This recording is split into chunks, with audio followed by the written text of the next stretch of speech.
Yego nagoma ntangure ndabaramutsa ndanabashimira kubona mwarateguye iyi ndwi y'ibi biganiro byo kwibuka igicana nk'uko mwacise neza, kwibuka abatutsi bicwa mu karere k'iwacu n'ubu bakiriko mu bice bimwe bimwe.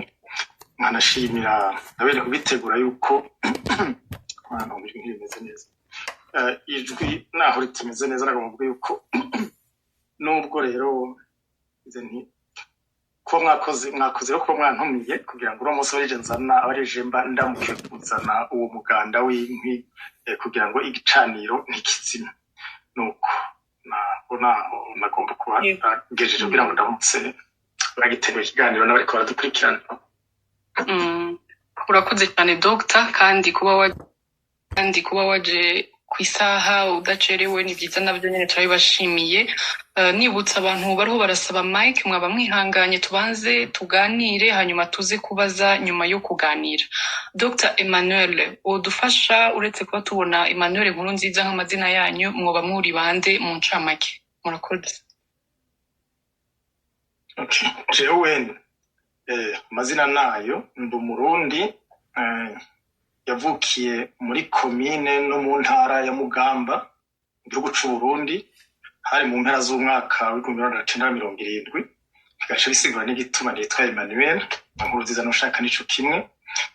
Naho rero navukiye muri iyo ntara, ubundi abavyeyi banje bakomoka mu ntara icuge yitwa ya Muramvya, uno munsi ni Mwaro, ari naho navuye nimukira ntanguye kwigira haruguru gatonya.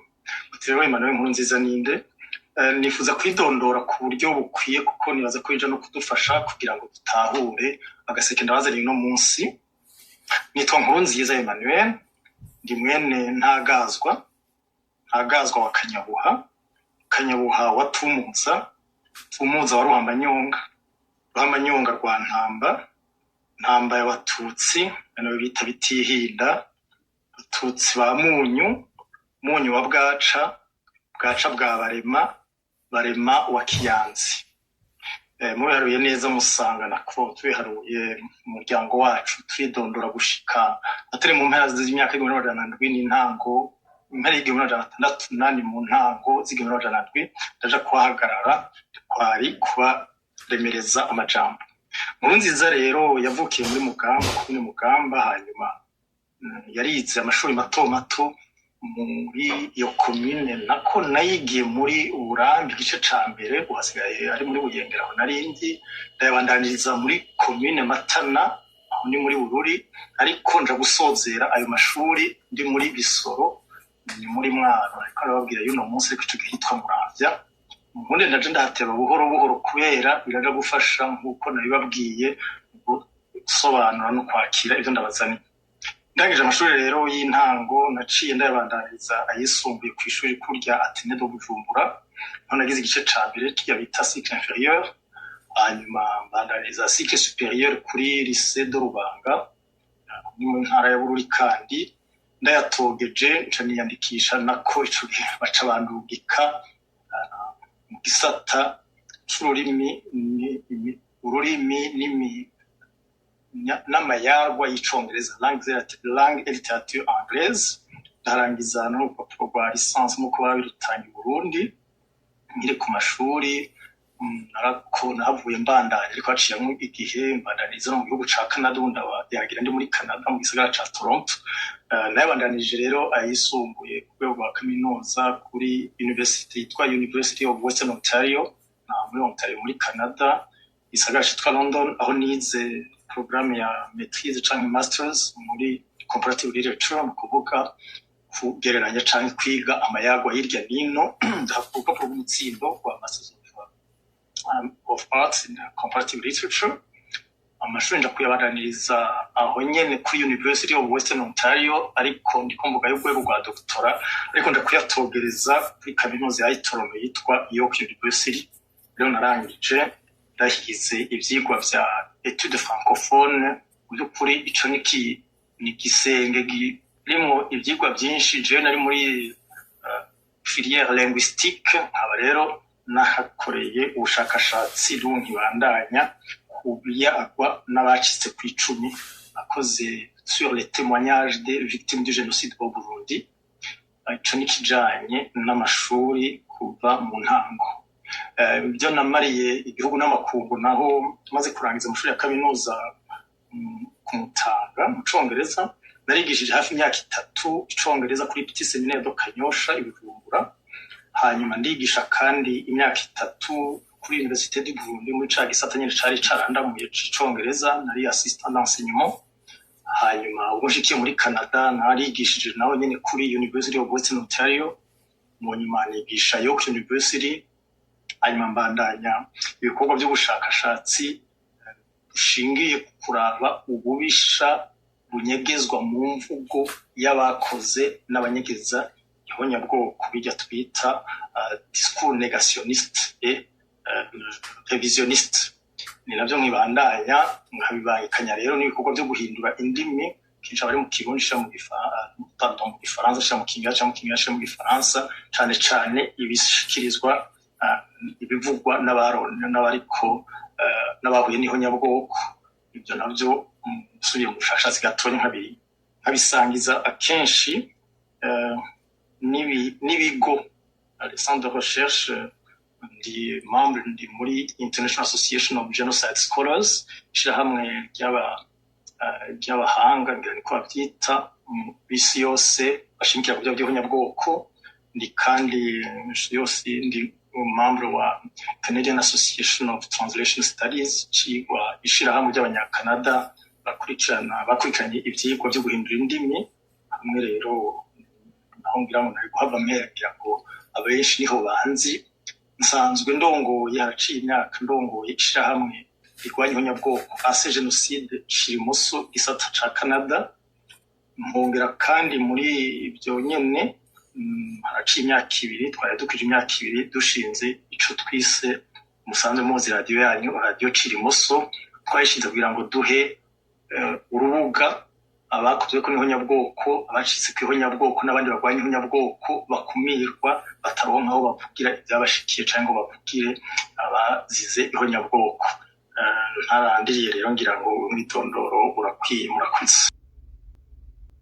Kugira ngo umuntu atahure aka kaga twe tukita ngo umugera w'ihonyabwoko, ni ingega bitekerezo mu Kinyarwanda, ingene washitse ugaca n'inganda ukabica gacika mu karere kacu, wazananye koko hanze mu bakoroni. Ariko kugira ngo umuntu atahure n'ingene nabo bakoroni barenze batuzanamwo, ni ngombwa nkuko mubivuze ko dusubira inyuma gatonya muri kahise ku Burundi. Mu nkundi rero ntangurire ku gihe Burundi butari bwavugegwe na bakavantara, hakiri umwami umwe Sebarundi. Sinifuza guteba cyane kugene ingoma y'u Burundi yashinzwe. Hari ibyandikwa batabihuriza ko Kamengo umwanya umwe yatangwe mu mwaka wa 2005 n'iyindi hejuru, abandi batoya aho bari inyuma gatonya, hari inyuma gatonya. Ariko uko biri kose izo nkuru zibiri zibangabanganya zihinyuzanya, ico zihurira nuko umwami wa mbere ntibashoboka bemeza ubwoko bwiwe. Ariko naho atabwoko bahuriza ko nuko bamaze kwemera kuyoboka umwami umwe abarundi. Umwami wa mbere we Ntare Rushatsi Cambarantama. Kugena Burundi bwari butunganijwe, abarundi bari babayeho hakurikijwe imiryango les clans. Imiryango myinshi, hari y'abayanzi, hari y'abahinda, hari y'abanyakarama, hari abajiji, hari abashubi n'abandi. Abo bose rero uko byari bitegekanijwe ibwami, umwe muri iyo miryango wari ufise icujejwe.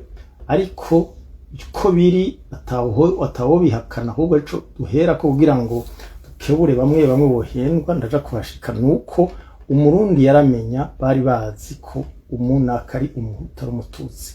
Nkako abenshi muri iyo miryango nako nka yose aborozi ku bwinshi bari abatutsi, bakabana n'abarimyi. Mu barimyi harimo n'abatutsi, ariko hakaba hagwiriyemo abahutu. Abatwa bakaba bafise ibyo bajejwe byo kubumba cyane no gucura.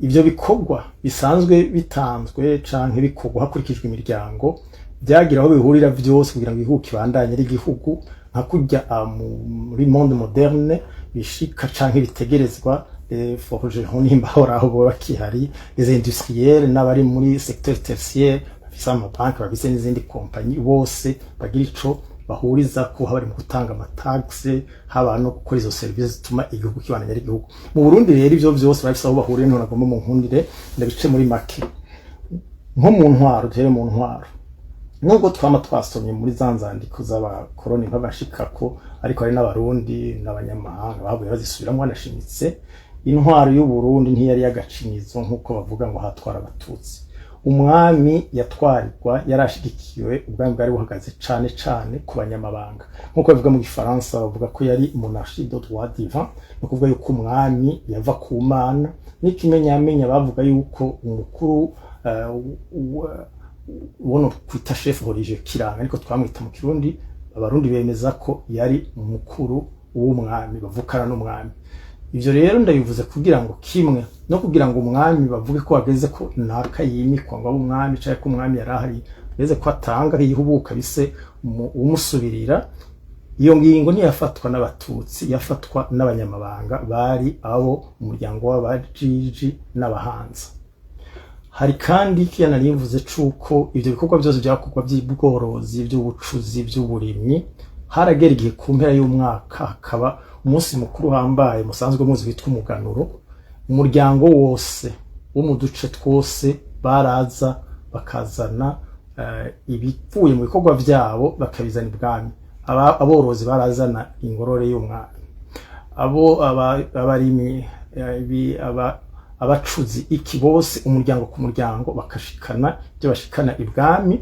umwami izo nka zose ntiyaca zigumiza ibwami ngo azigiriziwe niho nawe yahava akagaba une sorte de redistribution nka kujya ko amataxe bahora bagira bakekiribra abaratanze menshi batategerezwa abantu menshi n'abatatanze yose gutyo iki ndakivuze kugira ngo twibutse yuko atamuryango wakumirwa guheca ubwami ngo nturimo mu ntwaro umwe wari ufite ico ukora ariko ntiyinjiranamo nkako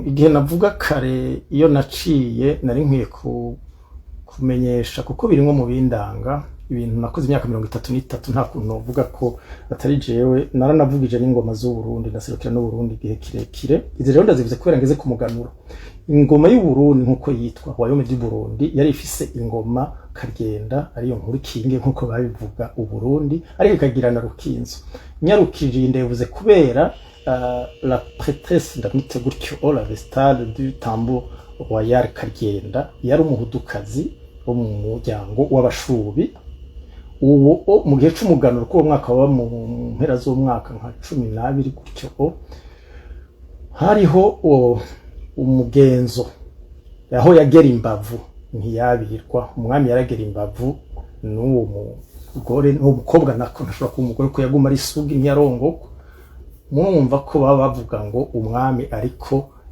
arongoye ingoma umwami arongoye ingoma yagiye kugoma ariko ico ngomba gushimikira ko ngaha asuwo mugenzo nuko ayo mabanga makuru yararimo abahutu n'abahutukazi bitabuze yuko mu kanya mpava nshika no kandi karoro kaza kwerekana ingene imiryango yose yo mu bahutu mu batutsi yari ifise icikora kandi cubaho nimba umwami rero bavuga bati ntituzi nimba yari umututsi canke yari umuhutu ariko akagera kurongora kuko umwami yarongora akiri sugi bateza kukira umusore hageze kurongora byari bizwi ko umugeni umwamikazi ava mu miryango izwi y'abatutsikazi abanyakarama abanyagisaka n'abenengo ashobora kwihenda ariko menga niyo ico nico kindi cerekana abo rero baronse iryo teka niho baca binitwa n'abafasoni mwashaka ajya twamutubona abafasoni araho twara byo ryavuye baronke iryo teka ryo kwitwa abafasoni iyo umuryango ugacuhabwa intara zo kurongora au même titre que les princes de sang abatwe ntibibagiwe kuko kuri wa munsi mukuru w'umuganuro uretse yuko gucura uretse yuko inkono nta masafuriya y'ivyuma nta masahani yarariho byose byari ibibumbano muzi yuko bikorwa n'abatwari umwuga bari bafise igikorwa gihambaye muri uwo munsi mukuru w'umwami nako w'igihugu umuganuro umunsi w'uruhigi rw'umuganuro bari bafise ikibanza ntangere mu kuja guhiga yafumbere yategezwe guhigwa umunsi wo gusozera umuganuro. Si ngomba gutebera mu madetaye, ariko nagomba kwerekana yuko naho byavuye bishika bene kutuzana nko umugera w'amacakubiri aho ubukoroni butanguriye, bakavuga ngo hari abatutsi bahoze bacinyije abahutu, hari imiryango yahoze yimirwa, byari ivyibonekeza ko umuryango wose wari ufise uruhara rwawo kandi rufise ikibanza ntangere kandi ntiyinjiranemwo. Abashuri natanze akarorero, hari abo batutsi batanga umwami, umwamikazi, hari izo nka baborora bakazugororera umwami, gutyo gutyo. Igihugu rero wumva cakoreshwa na bose. Muti byagiye kononekara gute? Niyo ngoma ntinyarutsa kuvuga ngo colonisation yatanguye gute, nongeye muri cours d'histoire générale, ariko tayo yadukoranije uno munsi, aho rero abazungu ba mbere baziye mu Burundi, abashitse kuza kugerageza kwinjira mu Burundi, murabona ko ari abadagi. Barashika basanga igihugu gitunganije neza, bikajya karere kacu, igihugu cari cahagaze rugabo ndateba nkuko umugenzanire yashikije iganiro ejo bundi, yibukije ko irya ntara ariyo muri zikenya zitatwawemwo abantu baja kuba abacakara b'abazungu muri esclavage. Barigwaniye n'ubu biracaririmbwa, baririmba ingene sokuru yagwanije Rumariza mu Rumonge n'ahandi aje kurondera abagira baje.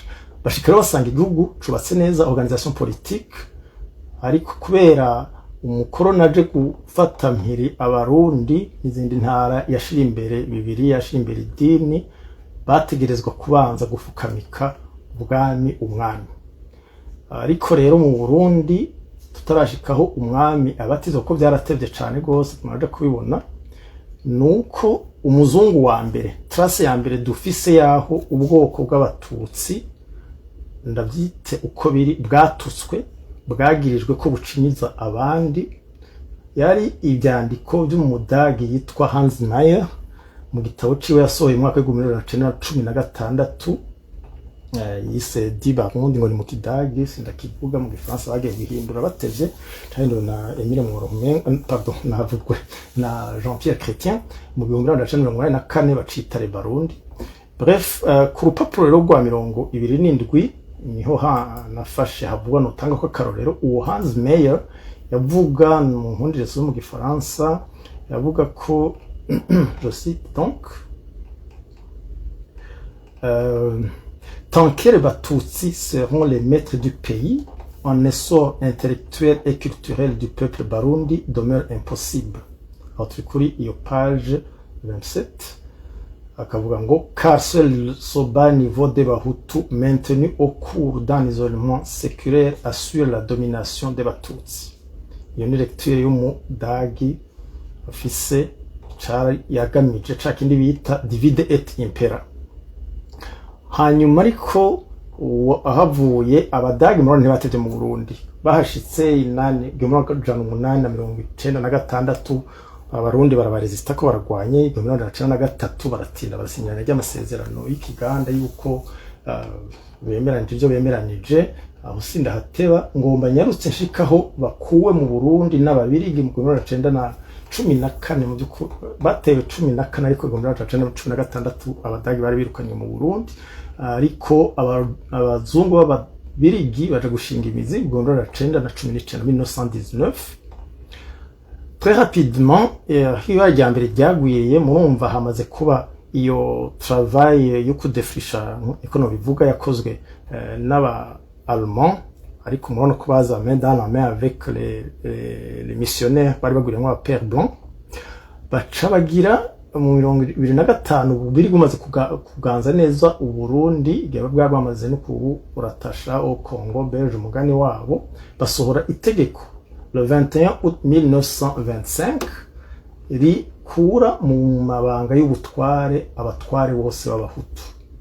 Ahantu hakomeye kuko yari ryambere umuntu akuwe mu butegetsi ahabwa n'amabanga igihugu cari kimaze ku imyaka amajana n'amajana, ntibifashwe, singi ifashwe n'umurundi, ifashwe n'umubirigi, ariko nicabuje yuko imyaka yo hanyuma abagiye mu kaga kihonyabwoko bavuye byagiriza abatutsi. Ibyo turashika nico turi hamwe ngaha kugira ngo turabe ingene twabamurikira abayobozi mu baji buntu igihugu bitwagwe n'ingingo bikoye gutwarwa n'urwango amacakubiri kwa ubwoko atahagaze. Ico nagomba rero gushimikira ko ngaha nuko ryabaye rero rya mbere abahutu bakuwe mu ntwaro, ariko rero ubwami bw'u Burundi intwaro kubera yari irongowe n'abantu basanzwe bazi ko ariho abagana ko muri abo batware b'abahutu harimo incabwenge, inkerebutsi, intungane zirya karite zose z'umurongozi, ntibashotse bashira mu ngiro iryo tegeko naho ryari ry'umuzungu. Très rapidement mushikane yuko muri 1931 bariko bakora izo evaluation zabo, ababirigi byarabababaje, barahava baragira pression kuri administration basaba yuko kwirukana abo bahutu basigaye. Abatware rero abaganwa batwara barapfunira akagoha abahutu batari bake cyane cyane mu ntara za Muramvya kugira ngo bihuture bagumane intara zabo. Harabaye umugenzo wo kwihutura cyane muri ico gice muri iyo myaka, kubera binkundi mu nkundi nshimikira ko nkuko twabikurikiranye sinifuza gusubira kuvyo bagenzanje bageze iminsi bigisha ubuhutu ubututsi n'ubutwa. Koko kuriya twavuze twibukije ko umwuga wo korora ahanini wari umwuga w'abatutsi, kandi ko inka iratanga amase, iratanga amata, irasaba umugeni n'ibindi, yariyo yari signe de richesse, signe de réussite. Umuntu mu gutunga yategeza kuba afise inka zikamwa zikanatabira. Umuntu rero adafise inka ntiyategeza kuba ari umuhutu. Umututsi atagira inka agiye kuzamba umututsi mwene wabo akamusaba inka yaca yitwa umuhutu wiwe.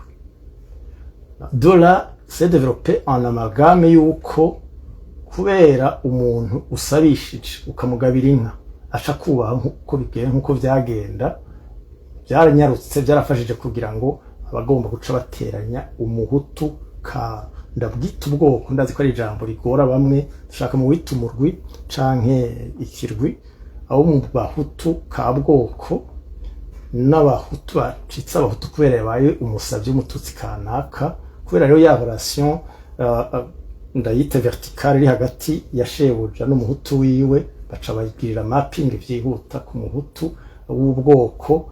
Dola bica byoroha gutanga ya propaganda yo guteranya umututsi n'umuhutu, ariko ivyo rero ntivyashotse bikorwa gutyo. Du jour au lendemain hariho uruhara sindahateba twaravyigishijwe, kandi nivyo haba mu ntara y'u Burundi, haba mu gihugu c'u Burundi, haba mu Rwanda, haba muri Kongo n'irya ikiko cakozwe cane n'abamisiyonari mu kwigisha uwo mugera w'amacakubiri ni ntasubirwamwo. Ariko kujya nabivuze kujya tubizi abamisiyonari, l'administration coloniale yakorana na ntuze na administration ecclésiastique.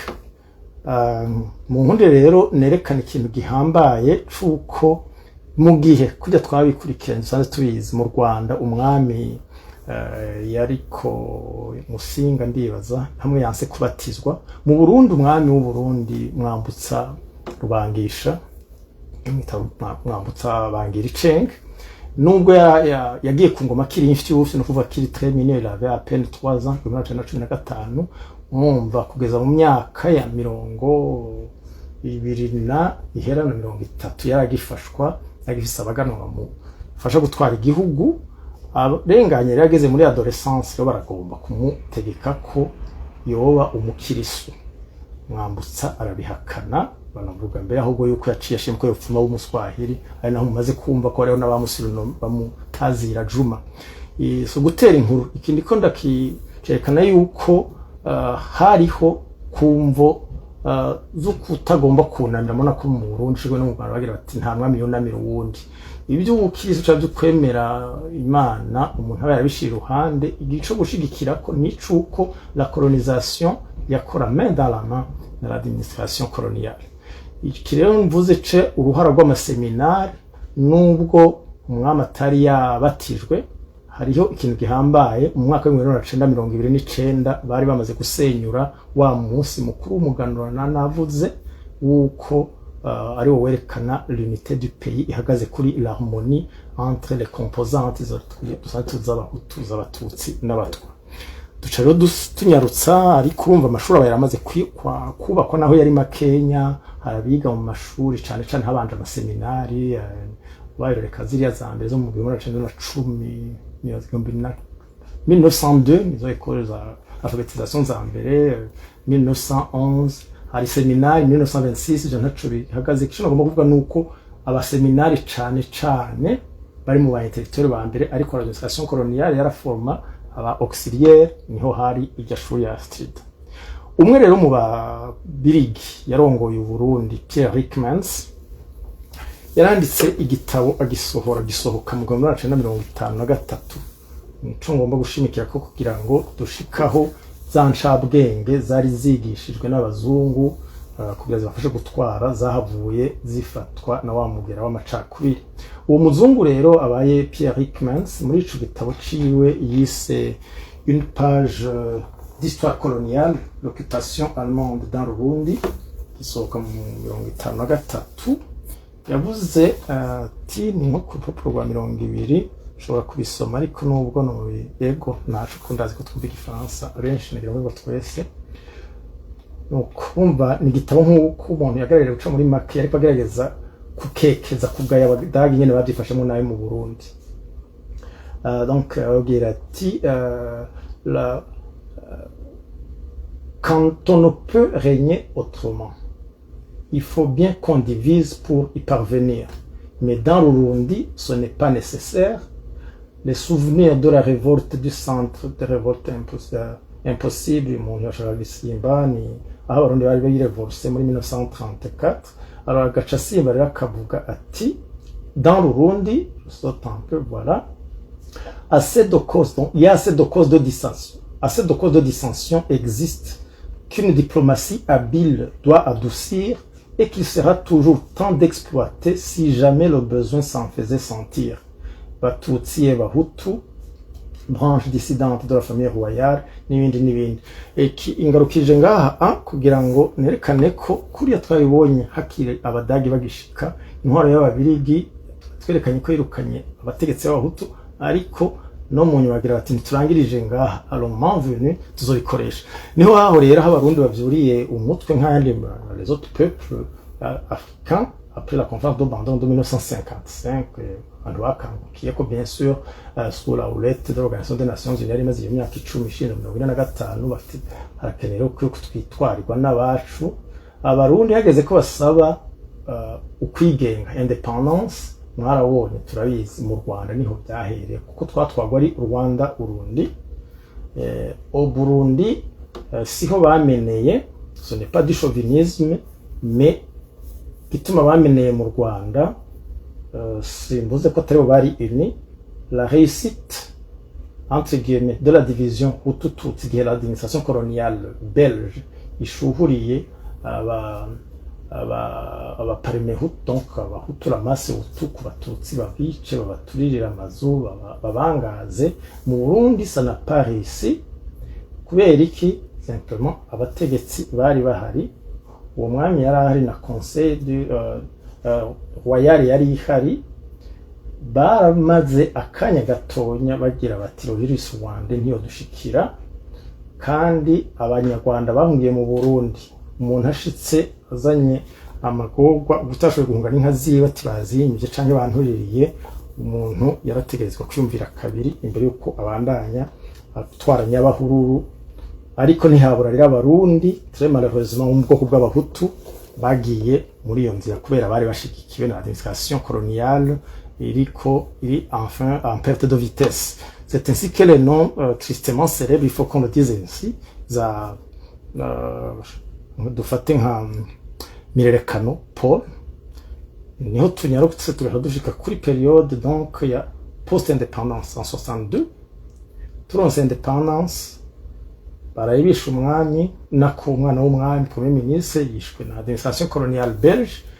Alors abahutu bari bakeneye, abari bemeye umugera w'amacakubiri, bari bakeneye yuko babona l'occasion baharonkera prétexte naho mwambo navugwe naho Rwagasore ubwiwe atari wari umukuru w'umugambwe.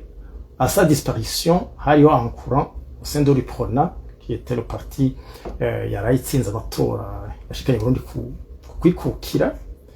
Hariho rero iyo kuranya y'abahutu barimwo biyumva ko le moment est venu de remplacer en douceur uwo mwami nako muganwa yaraye yishwe littéralement babona ko ari le vice président donc pardon ari Niyerekana Chaba premier ministre. Le roi conseillé par certains clairvoyants parmi ses conseillers babona yuko atakugira promotion umuntu ari imbu de cette idéologie génocidaire yamaze kwimanifesta mu Rwanda. Alors suite à ces conseils il a nommé uwo dusanzwe tuzi ko yabaye premier ministre nde André Muhirwa. Iba rero prétexte ngo mashike kuri etape ya gatatu ya ingorane zaho bwicanyi buhagaze ku bwoko cyangwa nyabwoko nyakuri ritanguye. Très déçu, Niyerekano niho yaciye organiza ses jeunesse mobilisation sur base Hutu bamenera muri intara ya Muramvya. Aujourd'hui ni muri commune de Muramvya do Bukeye abatutsi baricwa ntaco bari bajejwe mu ntwaro baturirirwa amazu bicwa juste kubera abatutsi. Ni ikintu gihambaye kubera ku muntu agiye gukurikira ibivugwa muri iyi minsi ndaja kuhashika mu Burundi yoshobora gukangwa canke gahendwa n'ivyandikwa n'ibivugwa na kimwe n'umugwi witwa ko w'igihugu CVR. Donc ivyuko atari yabaye umukuru wa leta nkuko yari yavyifuje aho ni ku ruhande rumwe ntivyari bimaze kuko intwaro ugombye gukoresha violence yari kwiyataka yari gutera abo bashikiranganje yari gutera les symboles du pouvoir nimba ari arme. Donc kugira ngo acaja ku banyagihugu bo muri Muramvya ico niho hatangwe kuba première manifestation ya la mise en application de l'idéologie génocidaire ababirigi bari bateye irabayeseye au Rwanda ibiratera mu Burundi. Très rapidement la période où le passage de la monarchie à la république sinifuza kwitebako nibyo 66 le conseil militaire le conseil suprême je pense révolutionnaire yakuye umwami Ndizeye yari icanza abahutu n'abatutsi. Partout dans le monde hariho ama divergence mu batwara ama courant pro communiste pro west pro chinois pro soviétique. Iyo equipe ntiyari soudée idéologiquement nubwo yari bose ari abarevolutionnaire bagira bati turahaze ubwami mugabo kagatima kategwa n'ababirigi kuyisha yuko umututsi ari umunyamahanga muri ico gihugu c'u Burundi ko ineza y'umuhutu ari kumukura ubwo gushira umututsi munsi yaryo ni muri bafumwirukana. Eh bien il y en a de ces révolutionnaires entre guillemets parce que je ne pense pas que les révolutionnaires tuent sans motif et tuent les gens sans défense. Bref, haraba rero une tentative de coup d'état en 1969 ça n'a pas réussi ariko yari yateguwe n'abasirikare n'abaministre na des intellectuels exclusivement Hutu. Je souligne exclusivement Hutu. Abongereza bati little justice is better than no justice. Kuvuga yuko ubutungane ngo bufuma buri kukayi kari bukenya aho kwabura ubutungane. Ico gihe intwaro yari ihari yarabarengukije irabafata baracirwa imanza 2005 haragira abatsinda babiri nibyo bakenya abandi batsindwa n'imanza baricwa nkuko amateko yari ahari ico gihe yabitegekanye uko ivyo bihano mwe nivyo ari byo bikorwa kubagomba gutembagaza intwaro. Singomba kubateba ariko ndahavuze kugira ngo tubone ingene bene kugomba gushira wa mugambi ugoza abatutsi.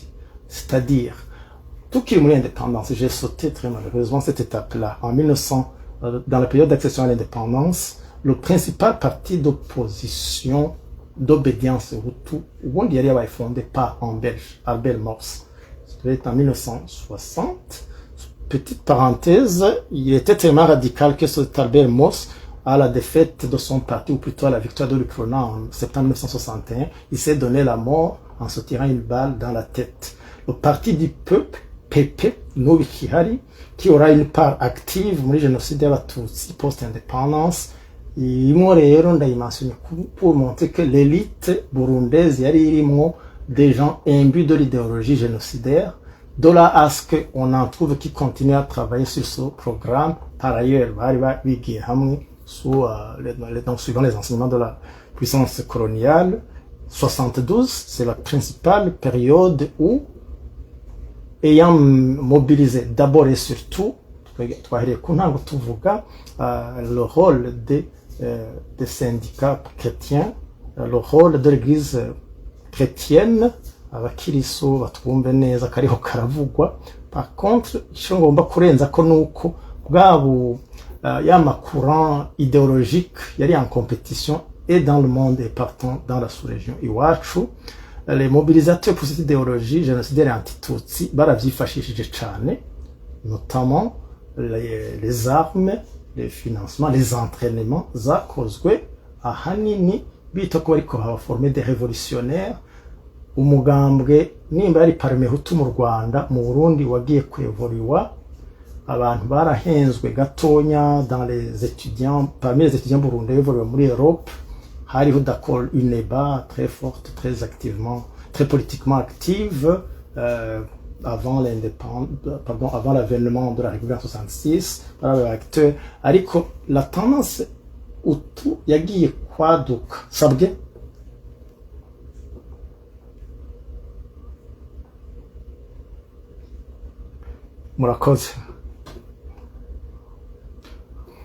murakoze neza, tuma wihamagara ahubwo na jewe nijo nari niko nahora ndabigenza.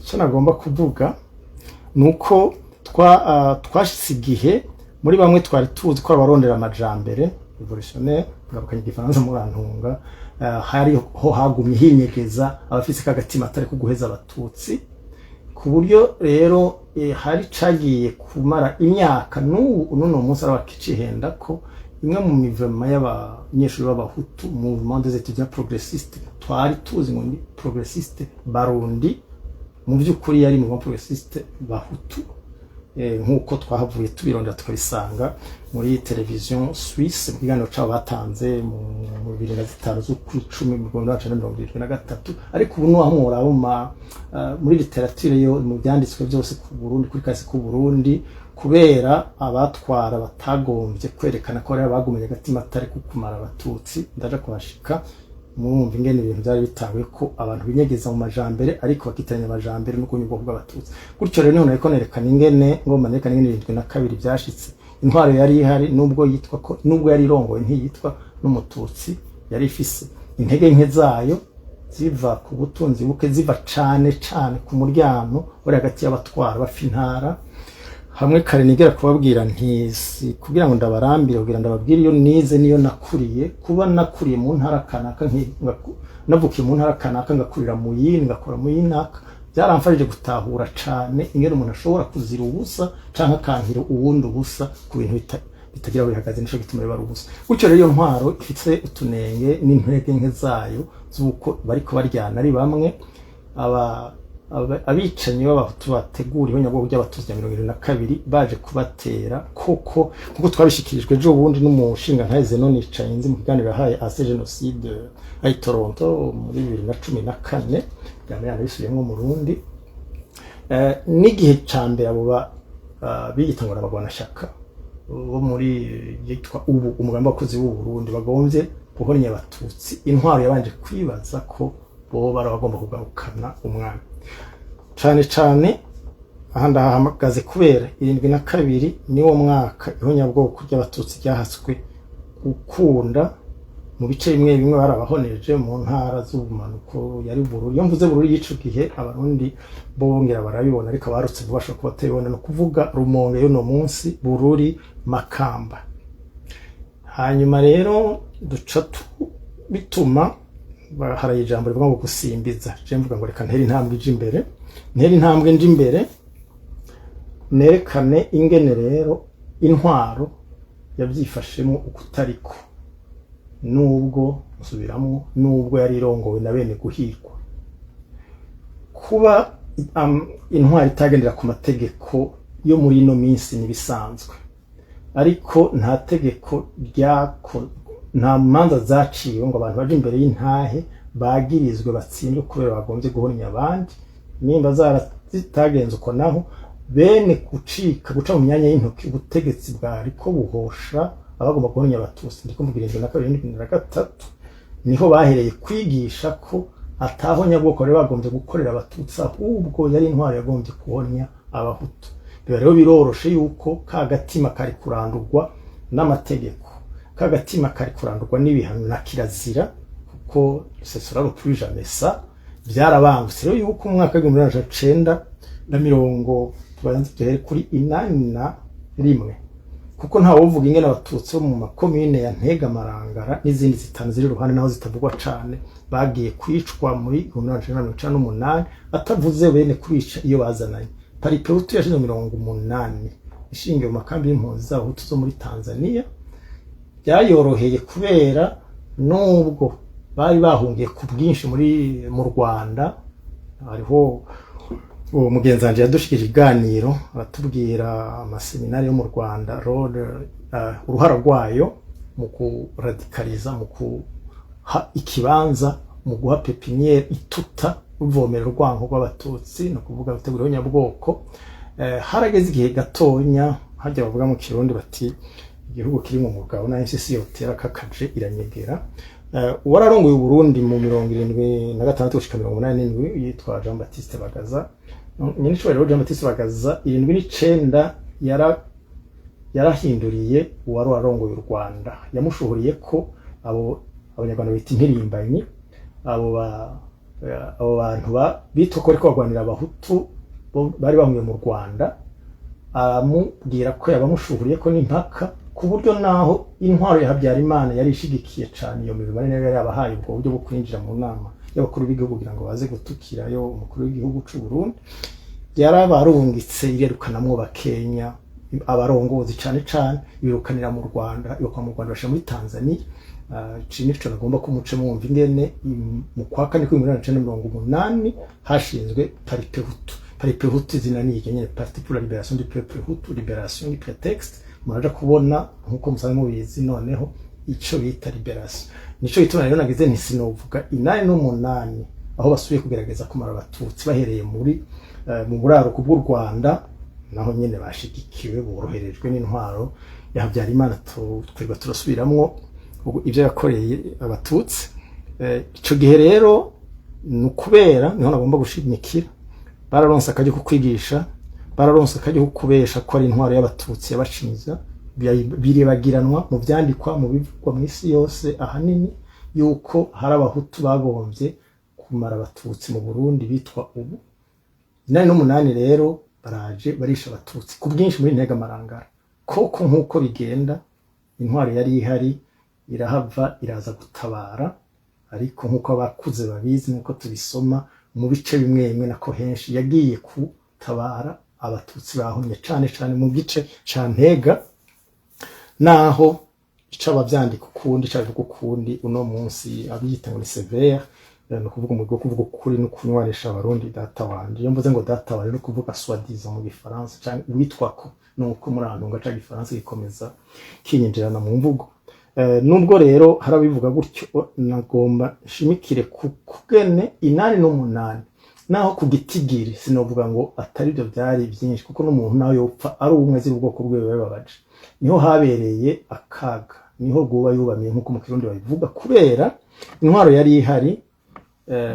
Nibyo yarababwiye bari bahungiye mu Rwanda, iyo Habyarimana yari yabakiriye, abataha barataha bose, abakoze ishano kurwo nyabwoko n'abatarikoze, abazira ubusa n'abafise uruhara bakirwa kumwe. Ya ntahe no kuvuga justice or justice ntiyasubira gusohoka, ahubwo ni tariki abenshi ntibazi ko ariyo yakwegeye u Burundi. Itariki 24 z'ukwicumi na kabiri mwaka wa 1990 watwaye Burundi ico gihe Pierre Buyoya yasinye itegeko ry'umukuru w'igihugu riha ikigongwe abagirizwa ibyaha byakozwe Ntega na Marangara. 72 twababwiye twabikije umusanze mubizi ko ibara ryaraguye abatutsi barishwe ku bwinshi, kandi koko n'umwanya wo kuhumuriza no kubeshuza abashobora kuvuga ngo mbega wa mushakashatsi avuga ko hapfuye abatutsi gusa. Oya, igihe abatutsi bariko barishwe intwaro yari ihari yarahagurutse irabanza irahoboya bariko barica abahutu 72, ariko kubera nabwiye faiblesse no kuvuga intege nke zivuye ku bituma bitanye, haravugwa ko habaye abaguye mu mporero.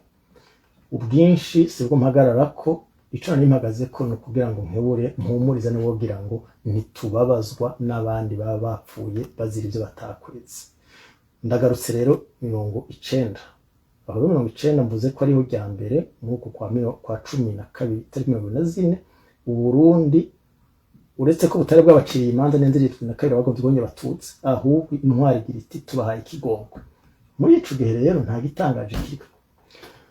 Ngeze mu gice ca nyuma aco nagomba ko notangura ku ntangamarara yacu ntangura ku namwebwe kuba intangamarara y'uburyo mbona bwokora ndaje gusubira kuhagaruka tuhaye tuvugana ibyokorwa uburyo bwokoreshwa mu kugira ngo turandurane n'imizi akaga k'ihonyabwoko. Ntibiraba abashakashatsi gusa, mu Kirundi baca umugani ngo ubabara ni waboroga. Biraba uwo ari we wese abona ko hariho icaha cy'ihonyabwoko, iciyumviro, umugera ngengabitekerezo mba y'Abanyarwanda ugomba uzimanganywe, haba mu mvugo haba mu nyandiko, kandi witwa ukutariko canke utavuzwe muti ibyo byose bivugiye. Nukubera naho usoma canke mukumviriza bivugwa kenshi. Umwaka wa 1990 amezi 4 imbere yuko iryo teko ry'umukuru w'igihugu risohoka rihe kigongo bakozeho nyabwoko, hari habaye igitero muri Mabanda. Ahanini simvuze ko ari byose, ahanini hatewe kwikambi ya Mabanda, ariko sindi umusirikare ugomba kwica abanyagihugu bari ruhande nkuko byahavuye biboneka mu nyuma. Ubanza ko bayita tire de fixation mu gisirikare kandi ko bavyita guteza gufixa, kubanza kubuza abantu boje gutabarugira bica abaje gutera mu Mabanda muri uko kwindwi kwa 90 barahitanye imiryango mikenya y'abatutsi. Nkibona bimuze mwanya wose naho umuntu yopfa ari umwe akazira ko ari ubwoko bwiwe babibabaje. Uno munsi mugiye kuronda muri kahise ku Burundi byanditswe n'ibivugwa abantu baca kubarengana. Rero naringize nti hakuka ndayite parenthèse ako kigobe ku gatonya tuje rero tunyarutse yuko kagatima tare yahonyabwoko ritahanwa n'imizi bahavuye rero baca babikanukaza 91 mu kwezi kwa 11 ni paripehutu kandi ariko ico ngomba gushimikira ko ngacaje kizana isura shasha nkuko byari byarabaye mu 72 91 byabaye bihitana abatutsi badatoza ko ari umututsi w'umurundi cyangwa umunyarwanda. Hari imiryango y'Abanyarwanda yishwe, hari haratewe i Uganda muri Citoke y'uno munsi, haratewe Bujumbura Meri n'umva mu gisagara, haratewe muri zone Mparamirundi nazo ko ari mu Kayanza y'uno munsi.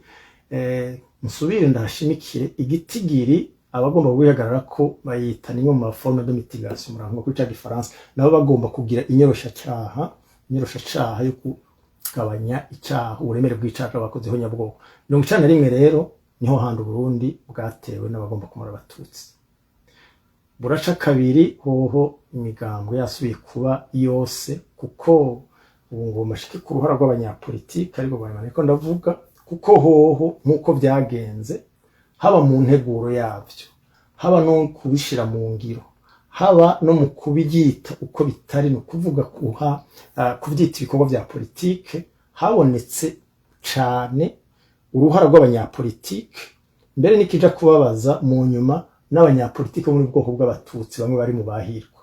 Icana gatatu rero nkuko dusanzwe tubizi muri kahise ku Burundi kihonya bwoko mu Burundi higa abatutsi, niwo mwaka twabonye umugambwe watwara kuko Sahwanya Frodebu yari imaze amezi 3 ahereza 4 kwezi kwa 10 itsinze amatora irengera mu batutsi irarigita igihugu nka cose uretse intara z'Ikenya.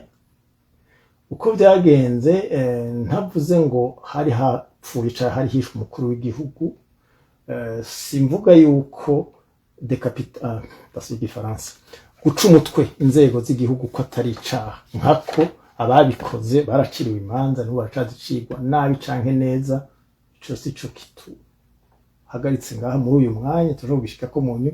Igikuru nuko n'imiburiburi ibyo bari bagerageje gukora bavuye batwara mu nyuma by'uko bogira ubutungane kubakoreho nyabwoko byavuye bifutwa muco bise négociation politique. Kubera rero umukuru w'igihugu yari yishwe muri tentative de coup d'état Melchior Ndadaye, kubera Frodebu yari imaze imyaka nako ivyigisha, twarabibona nitwirirwa tubitwaza n'inzandiko, baravuga muri campagne, ikindi cyo ni kuvuga mwiyamamazo mu kinyarwanda niko bavuga, baravuga muri iyo myiyamamazo, si benshi babitahura, na twebwe naje nivugiye nagiye kumenya ico arico mu nyuma, tubonye ibyabaye tugiye mu bushakashatsi, niho muca mubona yuko bitigeze bihera. Kijya cyo kuvuga ngo susuruka, abazi mu Rwanda nyene nyabwo byakozwe, ibyo babivuga bariko baturira abatutsi mu nzu zabo 59, batubwira ngo inivo n'ugutwi, bakabesha ngo ni igipfunsi cyo kuramutsa Frodebu baduza bahera ku gutwi, ariko mu nyuma byibonekeje yuko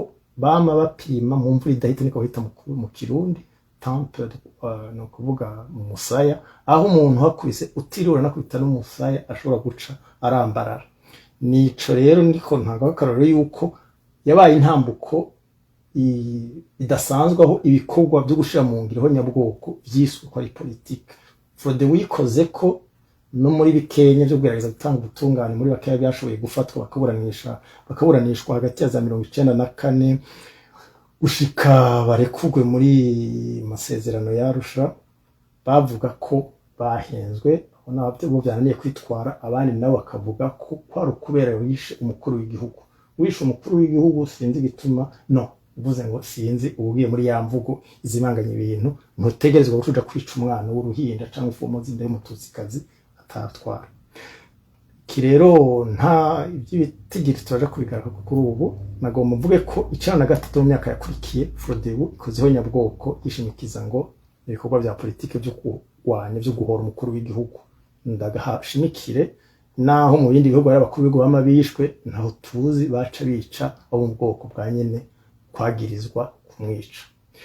Naha rero ndangiriza ku ruhara mwe navuga kare nti ubabara ni waboroga, uruhara rw'abakoreweho nyabwoko bacitse ku icumu imbere na mbere, ari nabwo rurinda kubera inshingiro y'umutware ababajwe canke yitaho ineza ya bose. Muti gute utwara igihugu nturinda kubura umuhutu cyangwa uri umututsi, kubura umuntu birababaza, si ibyo bwoko bumwe, kwicirwa guturirwa inzu, kwicirwa inka bibabaza uwo ari we wese.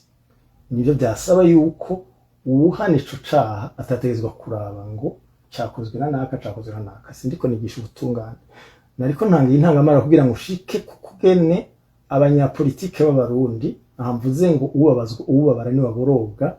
Nshimikira cane kubemeye yuko umugwi wasahwanya Frodebu nako umugambo wasahwanya Frodebu wamaze gukorwaho amatohoza enquête inquiry nishiramwe mpuzamakungu, bikerekana yuko wakoreyeho nyabwoko abatutsi. Aho turi mu Burundi bakoze amatohoza mu mwaka wa 1995 n'uwa 1996 mu kwezi k'umunani, umwanzuro wa nyuma y'abanyarwanda icegeranyo ca nyuma cari casohotse ceremeza mu bice byaryo ni vya nyuma kuva mu 1993 gushika ku 500 bandanya some reference dukeneye ngaho, nuko nyene dusanga ari abo batabizi, urerekana ataguhengitanye uko sahwanya Frodebu yakoreye abatutsi kuva ku birumbi kuwa 41 gitugutu 1993.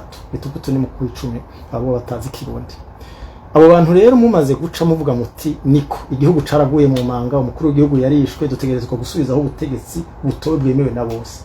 Niho hategerezwa kubera kirazira, niho hategerezwa ko bagira bati kurya mu Budagi abanazi batasubiye kuja ku butegetsi, kurya mu Rwanda ntibyari bwawe, murabona ko twaje dukurikirana ndahashika, kurya muri Yugoslavia ya kera ako nyene nyuma, kurya atahantu na hamwe bemera kuba kuziho nyabwoko bandanya arongora abantu. Mu Burundi rero niho guba yubamiye abanyapolitike bari no mu migwi y'abatutsi, nico navuze bamwe bivugwa kandi bishobora kuba ari byo nande ndavyibaza, kubera bazi uruhara bafise mu kuba bagerageje gutembagaza ya ntwaro ya Melchior Ndadaye, ariko abandi nabo cane abo nibo nshimikira, kubera igihe aba bucukuronka amaronko bati ubu n'umwanya wacu, bavyise amagaburanyama kandi ntibihenza ati ibiganiro reka twemere ibyo n'abakoze b'nyabwoko bakoze.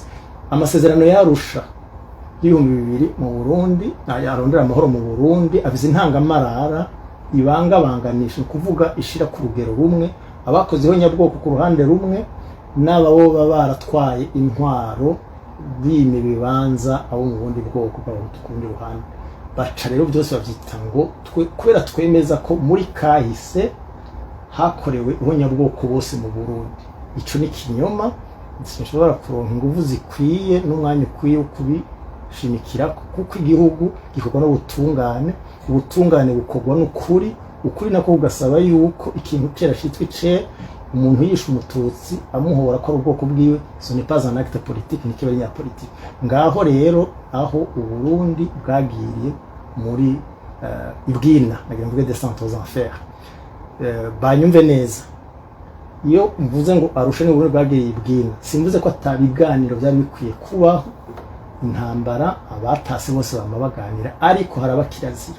Ni wa mwanya wo gutanga uburoro bwa kirazira. Afrika y'Epfo bavuga ingene barangiza intwaro kajyanisha miryango ya apartheid, barumvikanye na bose, ariko umugambwe naho yarwaniye agateka kabirabure, PAC, Pan African Congress, wari warwaniye agateka kabirabure, mugabo kubera wagumanye icivugo cawo kivuga ngo one white one bullet, urusase rumwe rumwe ku muzungu umwe, ntiwaje mu biganiro. Ariko mu Burundi Sahwanya Frodebu, umukuru wa Leonard Nyangoma mu 1994 itariki 26 z'ukwi 11 yasohoye iketa asaba yuko abo yita abarwanyi biyuko kugira ngo ikibazo bafise c'abatutsi kirangire burundu, kumwe yo kwica ni muri buri abatutsi batanu. Uwarimwo mu basinyiye amahoro, uwarimwo n'uno munsi mu bitwa ko ari abogarukana mu Burundi. Ngerageze gutahura neza, Nyangoma ntiturahura muntu amaso muyandi, sindamukora mu ntoki, yo ushobora kuba ari mu butuzi nanye, ariko shaka mu mwite X mbaye abafaransa mu biharuro. Ngomba kuvuga yuko iyo umuntu azi ko yakoze kirazira, iyo umugambo wakoze kirazira, tugomba gutegura kazoza keza ni gukora ya kirazira babanze kuvamo. Nico niko ngira nti kubona rero hariho no muri bene gukorerwa ihonyabwoko bagacika kwicumu, hari abo tuzi bagiye ata muntu basigaranye iwabo bishwe kubera batutsi, byarashitse imbere yaho. Nkunde niho ncandangiriza hajya ikicibwo c'uno munsi kigira kati ubutegetsi bwiza no gutandukanya kugwanira canke gushigikira ubutegetsi yuje ubufise, no kuvuga kubugwanira ukiburondera canke kubushigikira canke kubugumya, yuje uri kuribwo ku ruhande rumwe, mukabitandukanya no kwita ikizira ibikorwa bya politike.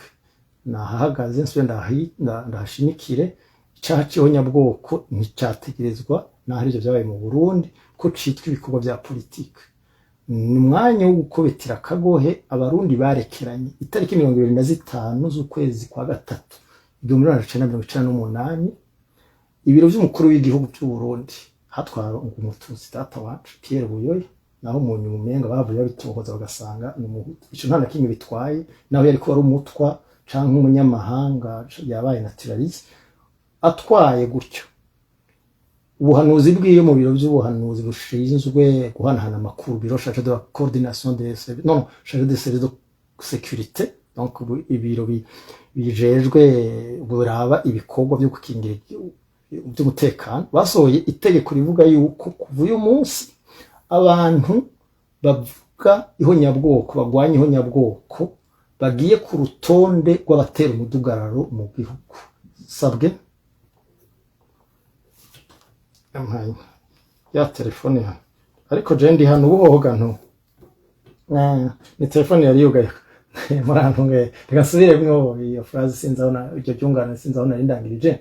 Naringize nti aho nagomba kurangiriza nti nuko abantu bomenya ko kizira ko kubera ugushaka kurondera ubutegetsi canke kubera kugumya ubutegetsi bamaze kubushikako, ntibikwiriye namba na gatonya ko woca ufata ikizira no kuvuga icaha c'ihonyabwoko ukacita ko ari ibikorwa ca politike. Aho ku ruhande rumwe, ku rundi ruhande rero nibaza byacitse ndiko ngomba kugera ni bimwe navuga nti bwa mbere na mbere ubabare ni waboroga iyo bigeze ahantu kubera ako kantu ubahamira ubutegetsi cyangwa ugomba kubugumya, na nyene gukorera ihonyabwoko agashika kwicuma atinda kubahuka kuvuga ko kugwanya ihonyabwoko ari gutera umudugararo mu gihugu. Ico nariko navuga ni note ubugwari rwasohokeye mu biro vy'umukuru w'igihugu mu kwa gatatu kwa 1998 aho bavuga ko ari urwandiko rwerekeye kurwanya umudugararo mu gihugu. Donc c'était pourtant lutte anti-subversive mu Kirundi. Ico rero nariko mvuga nti aho niho handi ibara ryagwiriye, niho handi hatumye uno munsi kumwe kwa wa mugenzanje Dr Emmanuel uyu yatuganiririye ejo umunyekongo kugira avuze ati jemba mu gisagara turimwo n'imiburi narabwiwe kimwe abagabo 500 ati mugo nta bashika 5 ndabona ku bikorwa cyo kunamira abatutsi mu Rwanda bazizeho nyabwoko. Uko niko byagenze no mu Burundi kuva ico gihe ishira hamwe ryacu hase genocide Cirimoso ryama riteguwe ryari kandi ryarabandanije ryari bifise ivyibukiro iminsi yo kwibuka kuwa 21 ku kwezi ibiganiro byo kwibuka bazizeho nyabwoko no kwigira hamwe nyene tworigwanya. Kuva ico gihe batanguye kuba bahora baza muri salle yo ku hotel yitwa Meride bakabura aho bicara, hatangura kuboneka bicara gusa hanyuma intebe zingahe ku buryo hageze igihe kugeza guba yowe muri 2015 Bujumbura ibuzwe gukora nyakuzwa nako kugira intuzenye amahuriro abantu basigaye bahurira 70 ingahe gusa kuri Carrefour de la Gere. Naho nagomba ro kurangiriza ngire nti niko twese dufise intego, dufise itegeko ryo kurwanya nyabwoko, ariko hariho iteko ry'umuntu kabuntu yo kumenya ikizira. Mu Kirundi baca umugani ngo imfuvyi irimenya itimenye ikibura. Sindiko ntandukanya abatutsi bahigwa niho nyabwoko, ariko baba batwara baba badatwara nibo biraba ubwa mbere. Bakabona ububarenganye, bakabona uwita urugamba rwabo kwirondera ubutungane ibya politiki kandi atari politiki, naho tuzi yuko politika yigenga byose. Iye ni recommandation ya mbere canke nico saba ca mbere. Ica kabiri ntambanza nsubire nshime kuri bene gutegura iriyinga tumaze dutangira ibiganiro. Ni nk'imboneka rimwe imyaka yari haciye tutigiye hamwe ibyo kugwa muri aka karere k'ibiyaga binini. Ko rero tubonye yuko bwa bundi ya CNDD FDD itwara Burundi bitabereye nkuko twama twavyibukije. Iyo tuvuze ko bitabereye no kuvuga yuko atamugwi numwe kwisoko ryo nyabwoko wategerezwa kuzezwa igihugu iyo atawahuye n'aba Barundi cyane cyane mu bwoko bw'abatutsi bawusinyira ibyo bita Shekambo no kuvuga babuhebeye byose yarusha n'ahakuriki bagira bati kazima cyo turonkeraho ivyicaro. Ibyo kuvuga ngo amakungu yari yaturemereye ibyo ntibirimo.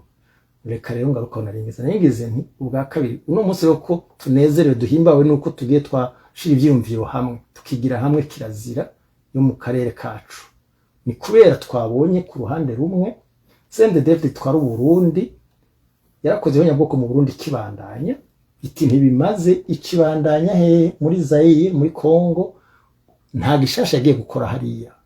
Varisite ndayishimiye atwara CNDD nakwembere ko atwara CNDD nsubiye kumugarukako abantu ntaco bavuze turaba imigambwe n'amashira hamwe. CNDD taragabura no kuri CNDD FDD kuko ni bamwe. Itariki 21 z'ukwa itariki 21 z'ukwa gatanu 1995 mu gisagara ca Bukavu yari Zaire yicujwe no munsi muri Congo. Leonard Nyangoma ku izina rya CNDD na Augustin Bizimungu uno munsi wewe yararinze araronka ibyo yaterezwa kuronka afunzwe kubera abanyabwoko yakoreye abatutsi mu Rwanda. Basinyiraniye amasezerano umwe ka CNDD ubundi ka commandant des phares bavuga ko bagiye gushira hamwe inguvu kugira ngo bazoruhuke bo muri yamvuga iforese bavuga ngo jusqu'à la libération totale de la nation Bahutu et donc à l'accession donc kugira bashikane ku butegetsi FDD CNDD hanyuma kugira ngo bazoce banashikana aho bagarukana ku butegetsi abo babize Mungu nyene na ex-Farzi. Ayo masezerano kugeza no munsi turiko turavuga nta numwe muri bene kuyasinyegeza avuga ati turayavuyemo twarihenze. Ayo masezerano mukurikirana abarundi basinye yarusha basinye ibyo basinya ngo turasinye mugabo ngo hari ibyo dusize akabiganga muhogo reserve nta wayashizemo na yari yatwanikiye no munsi ariko igikorwa cyose igira intango. None naringize nti naho ariyo Varisito ndayishimye atwara Burundi we n'irya leta yiwe igwiriyemwe abakozi b'anyabwoko ariyo bishingije kuja gukora ihonyabwoko abatutsi muri kajya karere, umwanya hari igihugu kimwe uno munsi n'Uburundi, ejo bishobora kuba u Rwanda ntibikabe, Burundi tuvuga ngo imoso, no kuvuga kestorano supassion, hakaba igihugu kigoho kirongoye abakozi ihonyabwoko batararihanirwa, naho batanwa rirongoye ari batararihanirwa bakiyigisha ku mugaragaro kujya kwa CNDD Burundi, tuzoba twicaye ku imamba sinzi ko muyizi nyinzo kigukomoye kuhavyuka niyamana. Nuko dushimire yuko no muzi uriko tuvyigira hamwe, twibutse abashitse kw'icumu ko aribo ba mbere biraba, abanyarwanda bafatiye ya mbere, twibutse yuko umurongozi ategerezwa kuzuriza bose, ariko na cane cane akibuka ko kizira kwita icacu ihonyabwoko ibikorwa bya politike, hanyuma kurya umutonya yama afise umukuru amutambutsa. Abarundi no munsi turaronsa akanya gushikiriza ayo umututsi w'umurundi agorewe hamwe, abanyekongo bo bariko baravamwo buhoro buhoro na intwaro nabo nyene yabikora ihonyabwoko. Tushitse ngaha kubera hariho intwaro mu Rwanda yavuze kirazira. Mu Rwanda kirazira kuvuga yuko umuntu azira ubwoko bwiwe. Nejo bundi birakenewe ababyita uko bitari, umuntu yabise umutambutse, si ukubabwira ngo mutadufashije hari ico muzobona. Ni indongozi zizi ibyo zahuye navyo, umugani wabo mvuze Kinyarwanda, umwanya tugise mu Burundi intwaro irongwa n'abakozi ihonyabwoko yasinyiraniye na bamwe bakora ihonyabwoko mu Rwanda, ikinyegereje abantu 679 bamwe mu nzego. Nibaza ko twebwe ubwacu ntiturira busema, turaza ayo twabonye, bo bashikiye igihugu babanje kubona yo babonye, bibuke ko urugo rw'umubanyi ruhiye rwawe ntiruba rutekanye. Tugira amahoro.